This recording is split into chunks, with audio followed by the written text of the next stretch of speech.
yung spiritual natin ay mananatili itong magiging malakas. Hindi nagtatampo, di ba? Alam ba natin yung mga kapatid?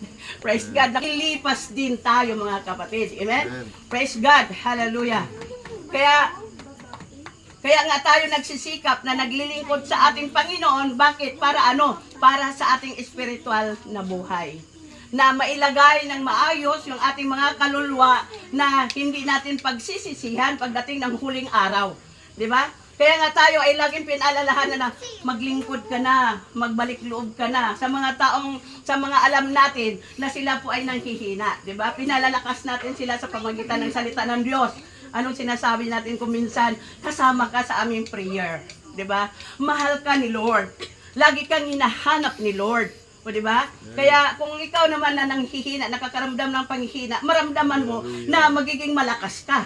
Dahil mayroon na nanalangin para sa iyong naramdaman na panghihina, di ba? Hindi ka nag-iisa, lagi mong kasama ang Diyos. Amen?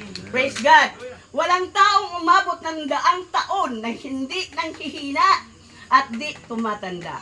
Di ba? Kita mo, kung hindi man pumuti ang buhok dahil nagtitina, kita mo rin talaga na kumukulubot ang mga balat dahil sign ng pagtanda. Amen? Praise God. Lahat tayo ay makakaranas ng panghihina at pagtanda. Ngunit ang nais ng Diyos na mangyayari sa kanyang mga lingkod na bagamat tatanda ang kanilang katawang lupa ay mananatili pa rin itong malakas at matatag ang kanilang espiritual na kalagayan.